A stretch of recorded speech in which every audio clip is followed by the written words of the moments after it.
Every single thing that I see people presenting to me has shame and fear at its epicenter. Everything. Eating disorders, relationship trouble, addiction, gambling, anxiety, depression, whatever it is, at the very core is fear and shame. Vulnerability alleviates shame. And that goes both ways. I can become vulnerable and alleviate my own shame. And I can become vulnerable and potentially help to alleviate someone else's shame.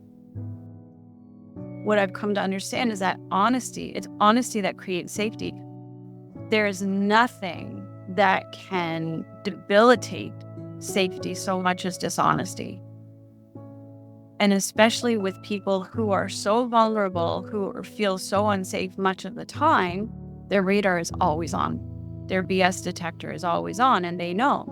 And this is exactly why I really value working with people who are experiencing homelessness and addiction, is because there's very little filter. There's so much honesty often. He said, you got to tell people stories. He said, people in poverty have no voice. And he said, but you do. You have a voice. He said, Tamara, people listen to you. You've got to tell these stories. There is definitely a force or an energy or a spirit that moves me to speak. But what some people might not know is that oftentimes after I speak up or speak out, I often experience a great deal of shame. So that comes from my personal history, etc. And I'm aware of that now. And funny thing is, regardless of that shame kickback, whatever it is that's compelling me to speak must be stronger because I keep doing it. This is the Gifts of Trauma podcast. Stories of transformation and healing through compassionate inquiry.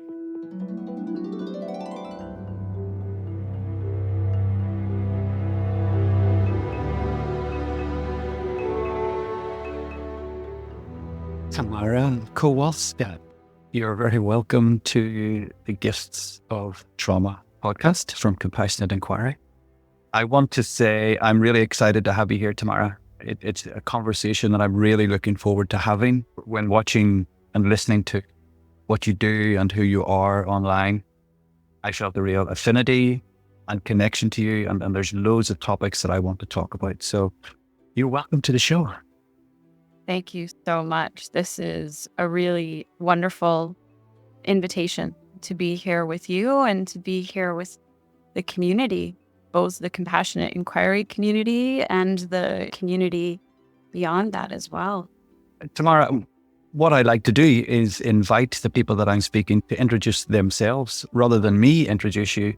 I wonder, would you take a moment or two and in whichever format seems right for you, tell our listeners and me, because I'm interested, who is Tamara Kowalska?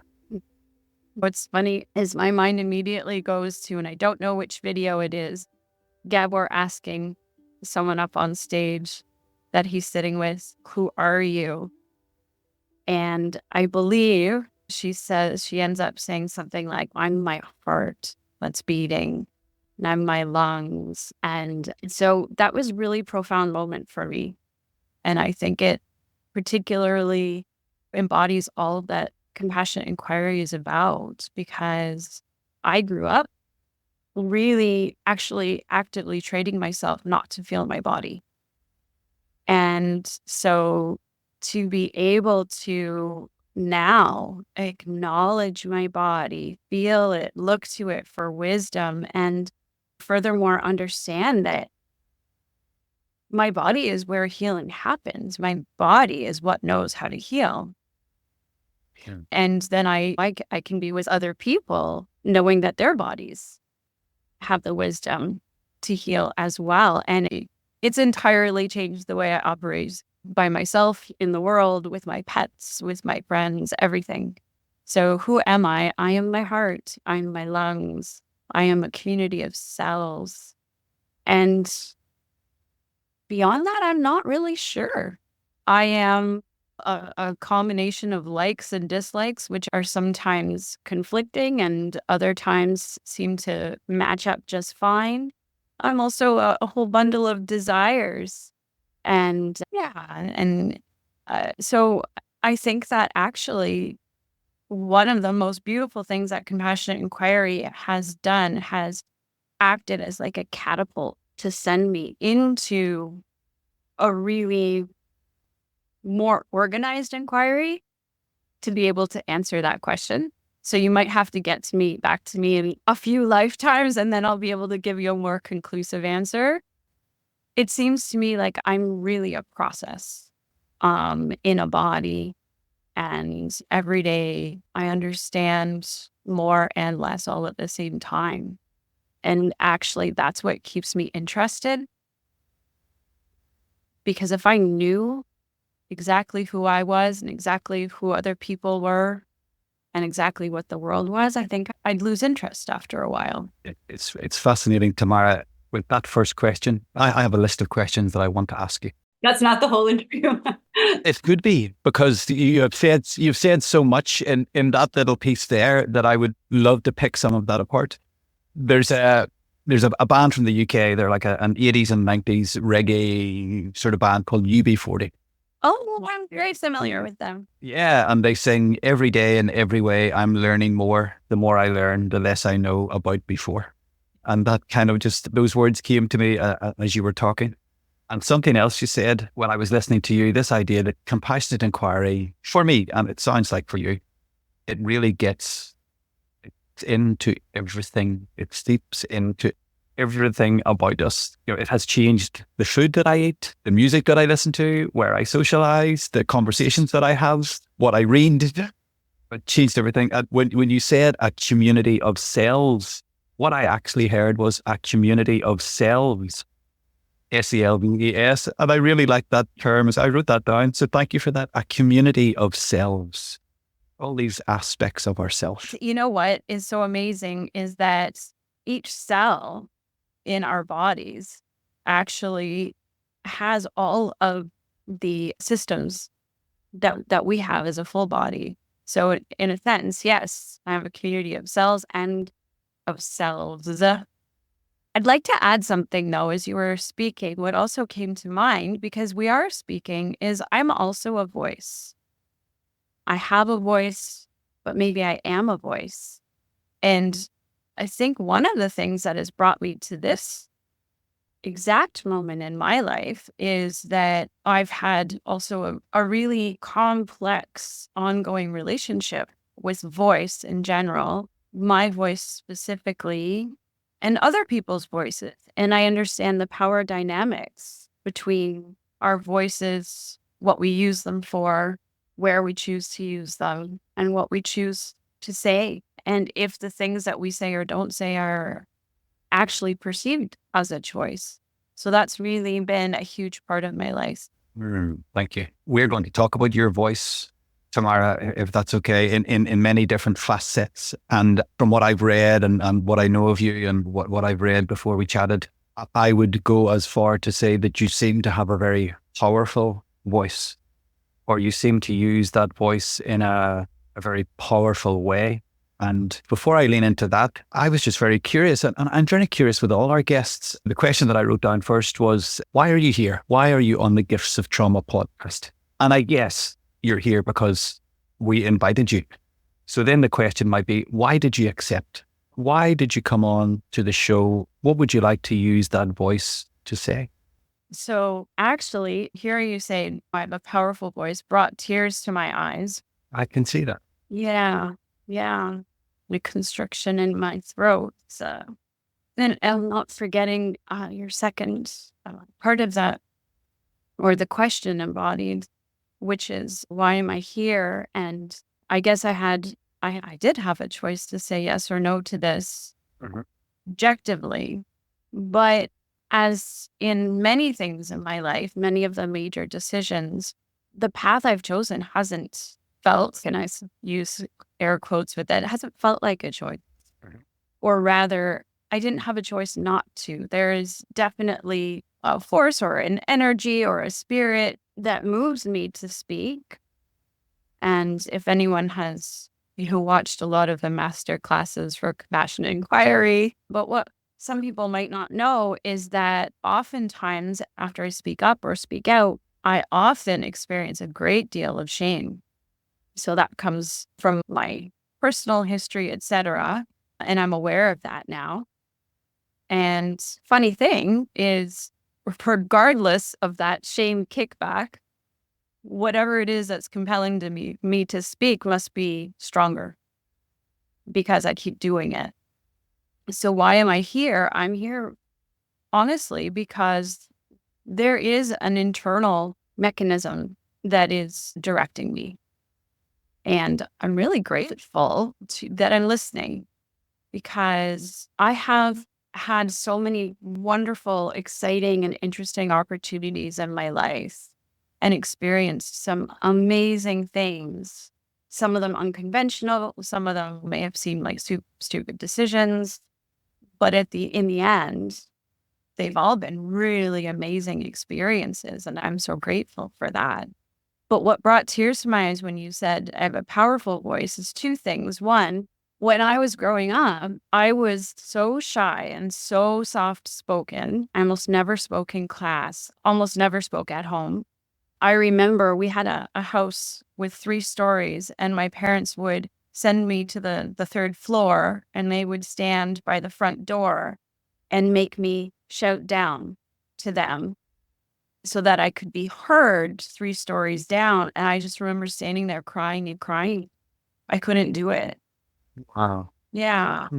And I was painfully shy throughout school up until maybe high school or university. I really did, thanks to some wonderfully supportive professors, I think, find a voice. And also, too, I took great refuge in learning.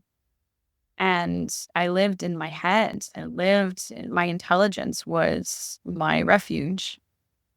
And still is. I love learning new stuff. I love being faced with a dilemma and working it out in my head. The only difference is now I also definitely am more aware of my gut and my heart and what they're actively telling me. But there's so much pleasure for me in reading a really interesting book, especially theory, things like that.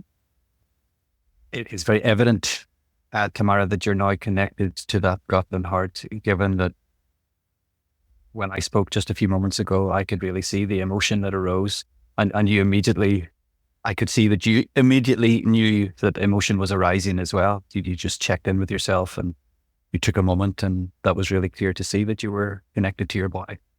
And when you started talking and watching the masterclasses, I think you and I might battle for most words spoken on a masterclass. And Tamara, why I'm really interested in what you're saying is because I too struggle with that idea of saying in the moment, being very driven to say something, and something wants to be said. And when I listen to you, and when I listen to myself, it's relevant, it's knowledgeable, it's on point, it makes sense. And I too then finish a lot of those masterclasses, or even when I do a gig and sing or perform poetry, I have what Brené Brown calls the vulnerability hangover, where half an hour or 2 days later, it is a real somatic shame attack, that I call it. Talk to me a little bit more about that.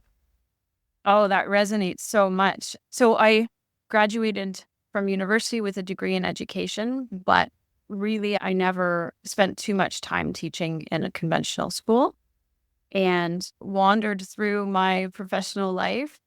And one of the threads that's constant and consistent and ever changing is performance, whether it's theater, drama, and performance poetry has always been there for me, spoken word poetry.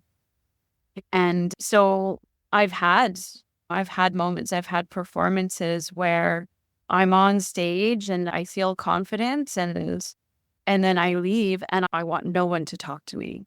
And I actually, here in Windsor, I started with a friend of mine. We have a monthly open mic night for spoken word poetry, any poetry really. And I started this over 20 years ago. And I don't always have a chance to attend anymore. But when I do, I'm considered the OG. And so I receive some reverence and I'm paid a lot of attention. And actually, it's very uncomfortable for me. There's a part of me really that wants to be much less visible, and a part of me that wants to be much more visible. Like that stage is both too big and too small for me all at the same time.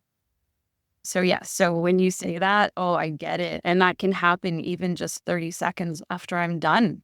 I come off the stage and inside my stomach's all butterflies and I think, oh, why did I do that? Who do I think I am? All sorts of thoughts come up.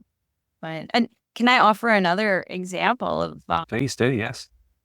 So one of the most amazing opportunities I've ever had in my life was I started a drop-in center for homeless youth here in Windsor. Mm-hmm. And that was in 2010. And it's still operating. I ran it for almost 10 years and grew it. And it's quite a viable and agency. And it's actually something I'm quite proud of because it's the curriculum, the programs, the way the staff operates. I got a chance to design that. So it's a vision that I got to see manifest and unfold quite successfully. And I'm grateful for that. But because we were a charity, it still is a charity, and received no ongoing government funding, was really important for me to be in the media in order for people to know the need and hopefully help us meet that need. And so I was often interviewed and often on the news, et cetera, and people would actually stop me here on the street or in the grocery store. And there was this one part of me that was proud that I was visible and that the work I was doing was visible. And then another part of me that would feel so ashamed, not just, oh, I want to hide my face, but really be super critical of me. Like, and the question, the words are always, who do you think you are? Who do you think you are that you could do this? There's two sides of that. Tamara, honestly, I don't mean this to slaughter you or to make a false connection. You could be talking about me. Really? I so deeply connect to you when you're talking about this. This is absolutely my experience. And it's interesting because quite often I notice it when I do things that invite me to be present. So when I do my sound bathing experiences or sing on stage or recite poetry or speak in a masterclass, in those moments, I'm imagining, please let me know if you agree or disagree. In those moments when we do those things, I am so deeply connected to presence that it is absolutely beautiful. And it's only afterwards that something in me that isn't connected to presence, something that wants to remove me from presence, comes along and says to me exactly what yours says. Who do you think you are to be delivering a sound bath or teaching meditation or singing on stage or talking to Gabor Mate? How do you deal with that then? So when you love to use this voice and speak and be in the media, and we're going to talk a little bit about your music and writing and all these things that you do with your voice, what do you do then with this voice that comes along 30 seconds or 30 minutes later and says, hey, who do you think you are to be doing this? Thank you for being so specific about when this shows up for you, because it's given me an opportunity to identify when it's present for me and when the vulnerability hangover doesn't show up. I can say that it very rarely shows up for me when I'm with a client. Yeah. In general, that's just not present in my regular work with clients. It is present for me, absolutely, when I'm speaking in front of peers. When I'm performing and I think because my performance poetry is so personal, I'm exposing something about myself that it is so frightening that the only way I know how to do it is through poetry, which is all about using metaphor. Like, it's all about not just coming right out and saying stuff, which this has actually been an evolution for me because my most recent work is less flowery. It's less about the language and more about communicating a message.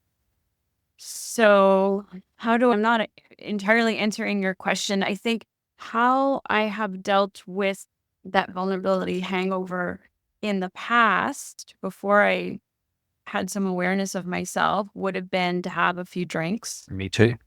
I hear you. Yeah, it helps. Until it doesn't, Tamara. It helps until it doesn't. Absolutely. Yeah. I think that it doesn't help. And also Gabor talks about that A.H. Alma's quote, that part of us that loves us so much creates the struggle and difficulty in our lives. So it's even the not helping that I'm grateful for, because it also directed me. Now I absolutely pay so much attention to my body. And I have, maybe as Luke would say, gathered so much evidence to demonstrate that I can trust that my body will metabolize what's present, that I'm actually able to sit and be curious and watch these uncomfortable feelings. It also helps, though, that through compassionate inquiry, I have found a really wonderful community to be with. Whereas in the past, I always felt like I was alone. There was an intense loneliness in my life up until I turned 50. Intense loneliness. And so now when those uncomfortable feelings show up, they're not showing up in a landscape of just this barrenness. They're showing up in a landscape that is just rich with support, and even our conversation where we're finding out these similarities between one another, where things are resonating for us. I'll remember this the next time it happens, and I'll be like, I'm not alone.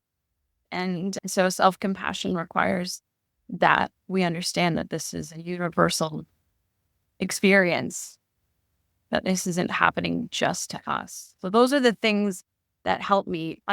Another thing that helps now and did help is that I think not everyone in this world has access to the same size or kind of audience, just because of the way power is unequally distributed. And so I'm conscious of that. That's not to say I don't say stupid things sometimes in the wrong place, or that I don't say smart things in the right place, but I'm conscious, and I always have been, as long as I can remember, of a really unequal or inequitable distribution of power, especially where voice comes in. And so when I was speaking on behalf of the youth center, it wasn't only me I was speaking for, and that alleviated some of the shame of being so visible. We could look into that further, but Can we pause just a second, Tamara? yeah. Thank you. Because I'm conscious that I think that we're talking about shame. Maybe you did say it earlier on at the start, but I've been talking about it. You've been talking about it. Shame. I just want us to name it, that's what we're talking about here. Absolutely. Yeah. And thank you for pausing, because it's actually really important to name. Yeah. I'm curious why you think it's important. I think it's important, Tamara, for me, shame or fear. If we take maybe sadness and grief out of the conversation, Mm-hmm. every single thing that I see people presenting to me has shame and fear at its epicenter. Everything. Eating disorders, relationship trouble, addiction, gambling, anxiety, depression, whatever it is, at the very core is fear and shame. And to be honest, I don't even know that they're two different words. I think they're the same word, spelled differently. So that's why I think it's important to speak about it, because it is, to me, the underlying or overriding thing in all of our discomforts. And I'm teasing out of you your methodology for dealing with it, because I believe that'll be really helpful to the people that are listening to this conversation. I agree with you that fear and shame are really at the epicenter of most people's struggles or pain. True. A shame, for sure, I've come to understand actually fuels many of the other uncomfortable sensations and emotions. For a very long time, had a hard time crying in public, though I did. And what made it worse was the shame I felt when the tears started to fall. Mm-hmm. I see shame in that way as a kind of propeller for all the things that we don't want to be experiencing, and it just intensifies them. Mm. This also leads into my current work and something that I've come to understand about shame. And I don't think if I'm exactly answering your question, but I've come to understand, and this is through years of participating in the compassionate inquiry community in a number of ways, as well as participating in Beyond Addiction, for example, with Satdaram, and just casual conversations, the conferences, so many different ways of being a part of this amazing community and bringing that into the greater community where I live, etc. Something I've come to understand, and understand it through experience, is that actually vulnerability alleviates shame. And that goes both ways. I can become vulnerable and alleviate my own shame, and I can become vulnerable and potentially help to alleviate someone else's shame. And I have worked with homeless youth for many years. And then, even though I'm not at that agency anymore and I have a private practice and I use a lot of CI with my clients, I also work with an addiction recovery program here in Windsor, run through an organization called the Downtown Windsor Community Collaborative, and they're a wonderful organization. And through a project called Connect with Compassion, which is funded by a private donor, I get to go to our downtown mission, which is our homeless shelter, and offer my time weekly, a couple of hours a week, to do CI on a drop-in basis with clients who are there, most of them experiencing homelessness, most of them staying at the shelter, and most of them addicted to sort of street drugs. It's not just alcohol, for example, but be crack or crystal meth or fentanyl. And I name those drugs because there's a lot of shame that comes with being homeless and being addicted to those kinds of drugs. Sure. Different from somebody who is wealthy and has a cocaine addiction. There's a different stigma associated with street drugs. And over the last few years, some of the most important people to me, some of the people nearest and dearest to my heart, are actually in and out of homelessness and using fentanyl, for example, or crystal meth. And I love them dearly. And when I meet a new client at the mission, for example, if I make myself vulnerable and say, I have a couple of people who are near and dear to my heart, they're probably on the street right now, and they use fentanyl, it's almost like I can watch layers of shame fall off of people's shoulders. And they are sometimes confused too, because they see me and they may have assumed certain things about me and my life, et cetera, et cetera. But once I make myself vulnerable, then it removes some of the shame that might be present in that room. And so I think in that way, we talk about shame, but I like to also include vulnerability, because there is an antidote to shame. Is it Brené Brown? I think it's Brené Brown. Shame dies when stories are told in safe spaces. And I love how you're offering the antidote to shame is vulnerability. And for me, vulnerability is a conceptual thing. But when we invite the actions around vulnerability, what does that look like? And that means asking for help, opening your heart to sharing your story, being honest about your emotions, crying on the street, as you said. I'm really interested, Tamara, in Why do you, the question that I wrote, I'll just read it to you verbatim. Tell me a little of how you see young people affected by homelessness. And in your opinion, what keeps the stereotypes that other people may have, the stereotypes and perceptions around homeless, active? What are the experiences of shame and pain that people who are experiencing homelessness live with? How do they express them to you? How do you see them? What does it look like? I see people either making excuses for themselves as though that's what I'm expecting, as though my estimation of them is very low. And so they want to explain themselves. Oh, I got here because of this and this. Or people will take on, they'll say to me things like, I know I've made a lot of bad decisions in my life, but I'm really trying to get back on top of things, etc. And I guess what that comes down to is I see people blaming themselves for the situation that you're in. That's one way, is people just emphasize an attitude of self-blame. I know you haven't finished answering that question, Tamara, and sorry for question stacking. Does that then, I'm really interested in this, does that then prevent people from being vulnerable and reaching out for help? Is that a barrier, that low self-esteem, that shame, that trying to explain themselves, blaming themselves for bad decisions? Does that in itself stop people asking for help? Is it a barrier to their healing? Sometimes the help that's available is not help that facilitates healing, but it's help in terms of having material basic needs met, such as shelter, clothing, food. And in our society, I believe there is a narrative that supports the assertion that if someone is homeless or addicted, it's their fault.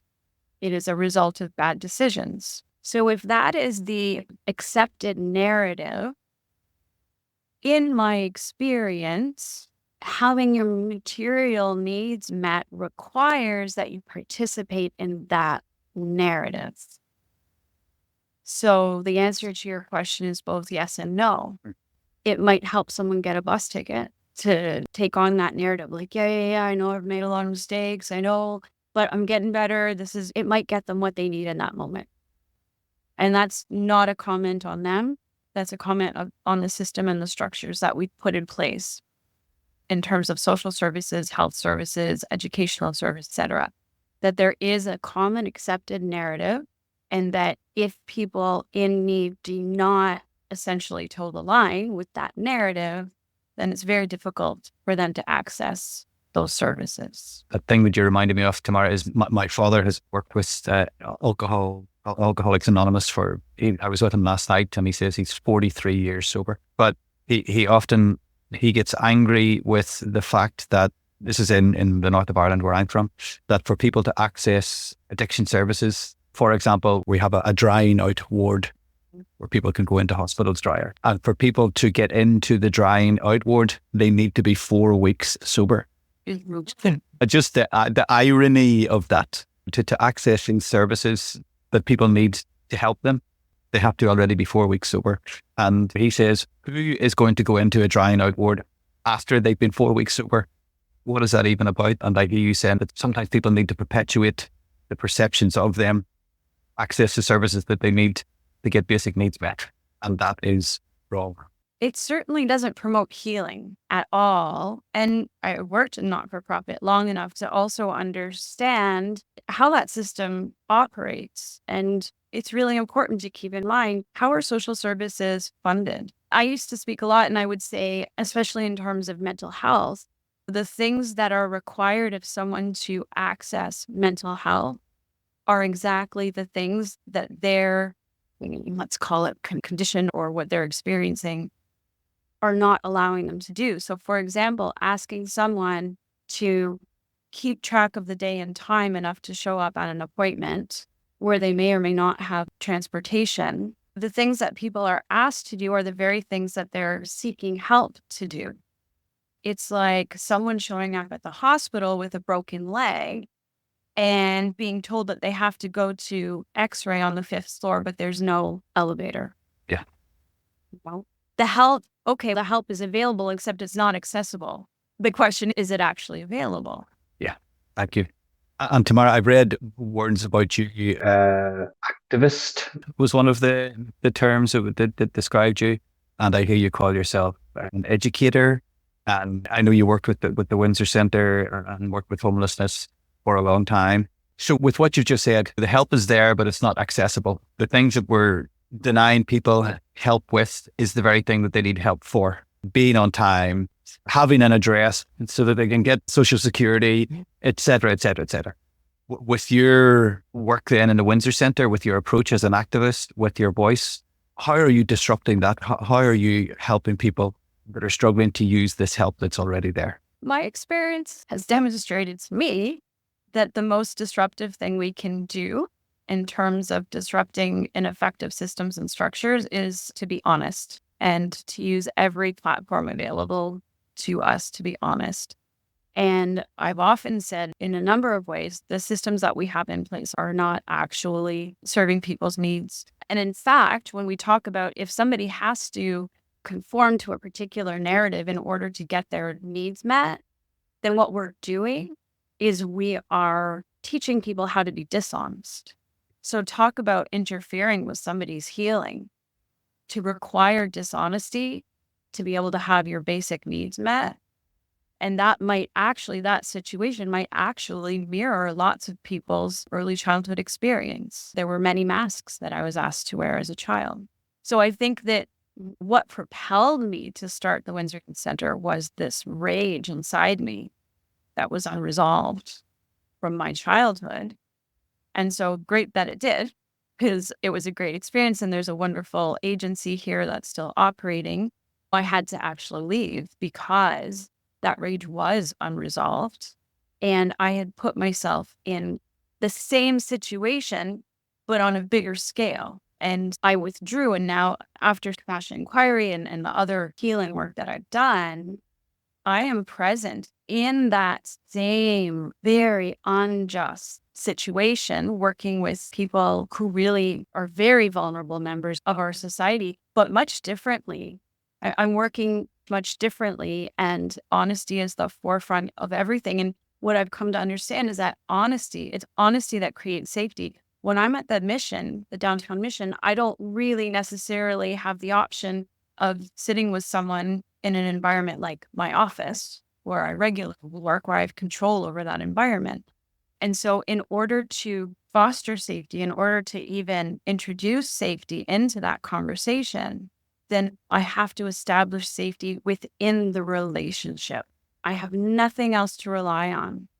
There is nothing that can, I think, debilitate safety so much as dishonesty.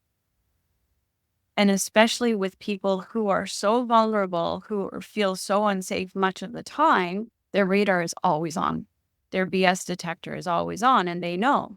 And this is exactly why I really value working with people who are experiencing homelessness and addiction, is because there's very little filter. There's so much honesty often. And in fact, it's somebody that I met through the Windsor Youth Center who was so absolutely honest with me. He literally didn't let me get away with my story that I was telling myself about myself.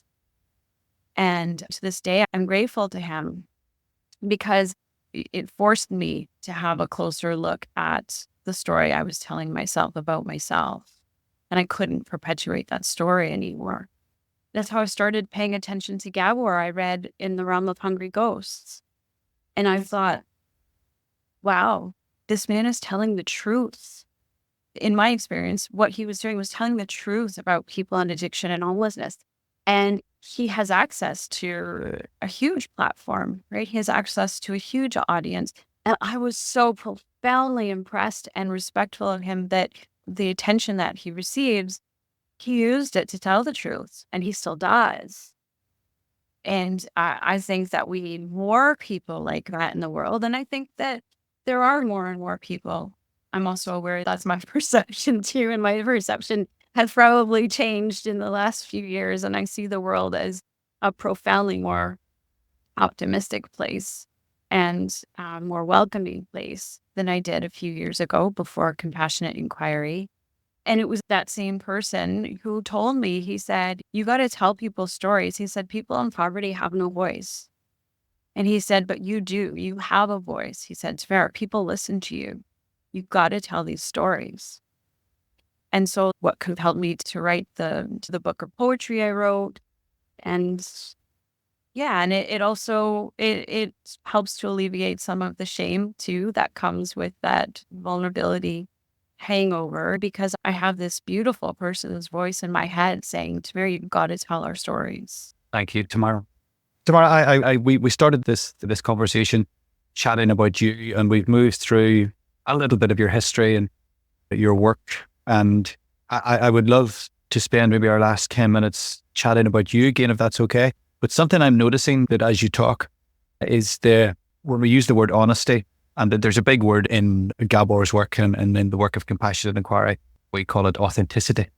And for me, it seems that you're interspersing. Is that the right terminology? You're using honesty for authenticity, or we could use the word authenticity when you say honesty. When you're sitting with people and they're often highly sensitive people, they're often on high alert, they're often, their BS radar is up.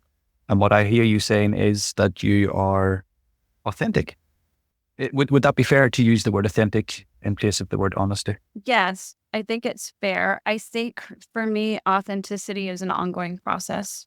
I keep becoming more and more aware of different ways in which I'm still not authentic.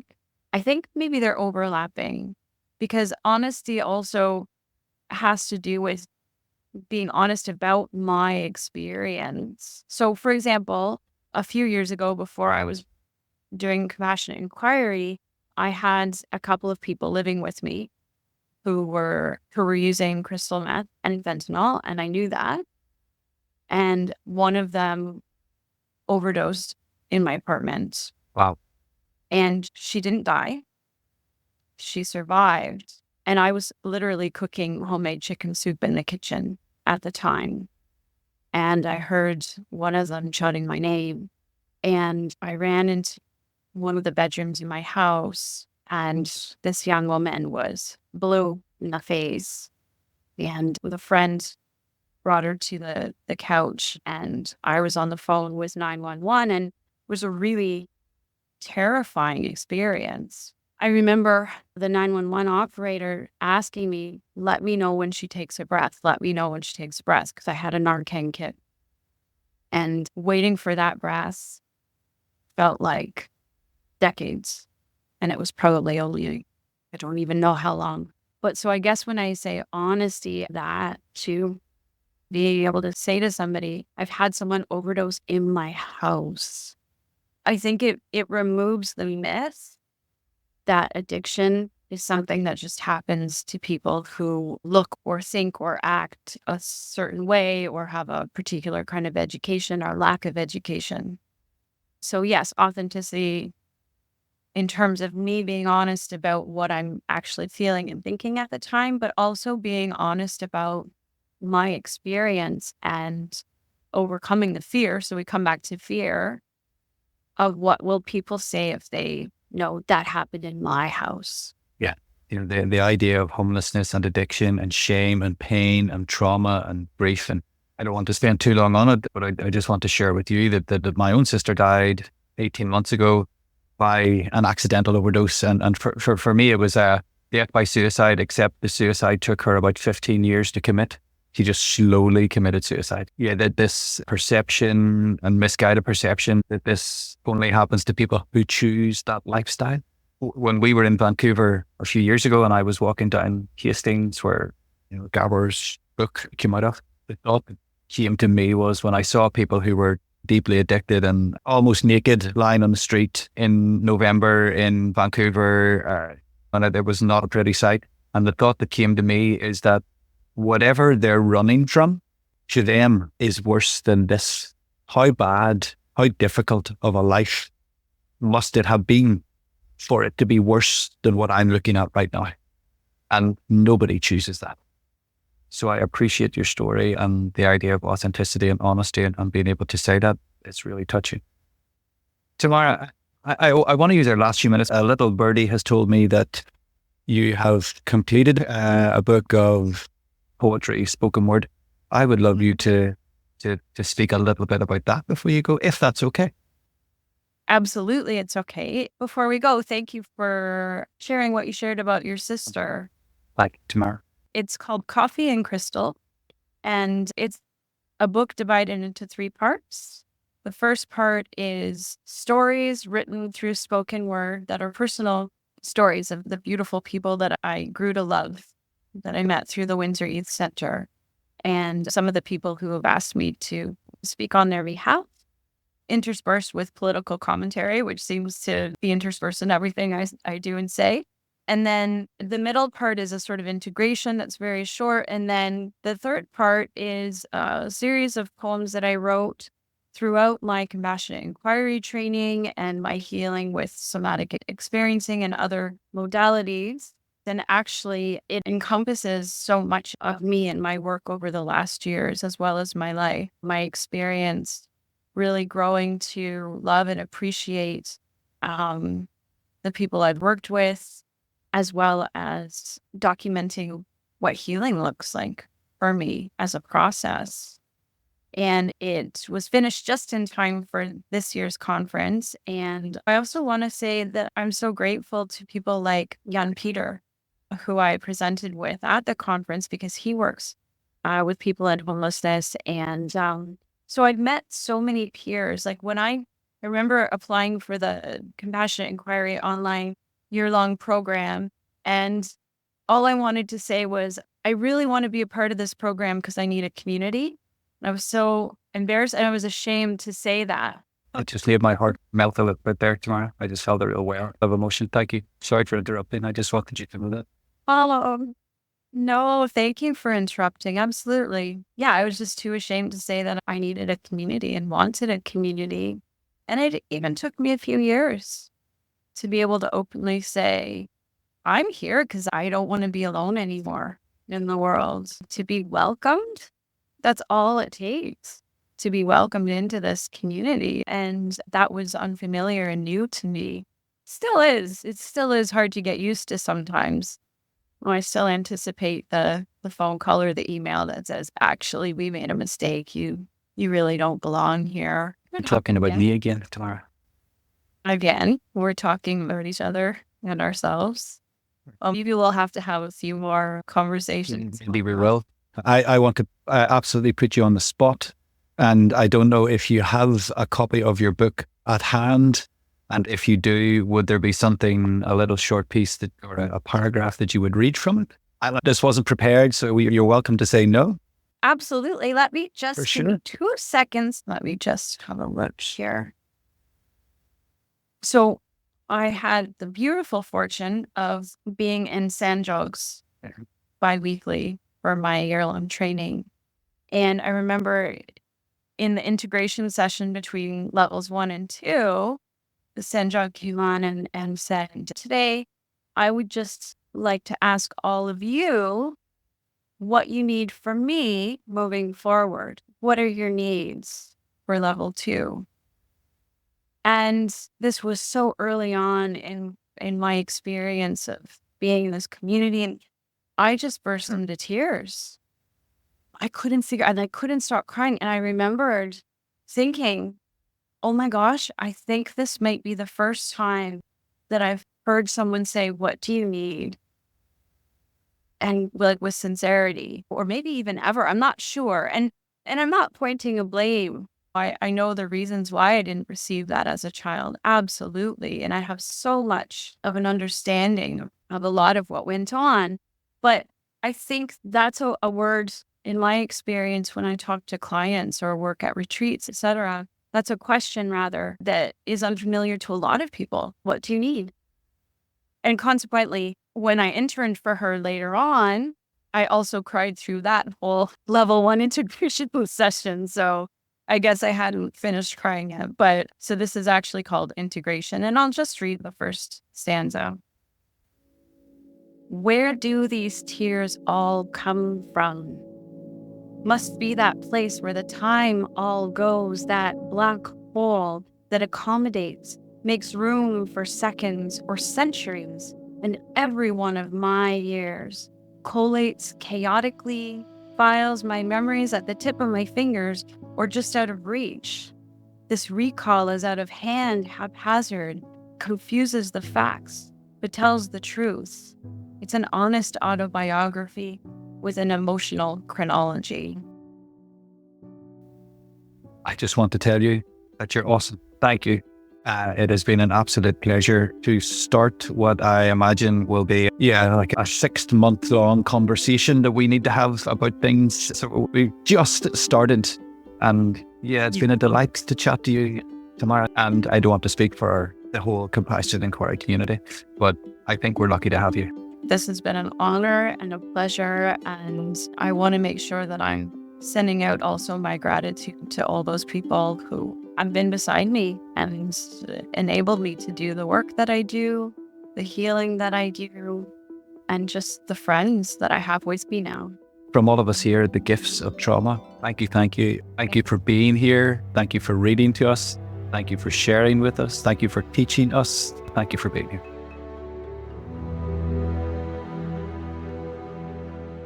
If you've been listening to our podcast and are curious about the compassionate inquiry approach developed by Dr. Gabor Mate and Sataram Kara, you can apply to the next professional training program by December 15th. It begins in February. You'll learn how to use compassion to support your clients in their most vulnerable moments with greater empathy and authenticity. You'll also deepen your own internal process. Applications are open now, so if you're interested, look for the link in the show notes to access more information. Applications close on December 15th. The Gifts of Trauma is a weekly podcast that features personal stories of trauma healing, transformation, and the gifts revealed on the path to authenticity. Listen on Apple, Spotify, all podcast platforms. Rate, review, and share it with your clients, colleagues, and family. Subscribe and you won't miss an episode. Please note, this podcast is for informational purposes only. It is not a substitute for personal therapy or a DIY formula for self-therapy.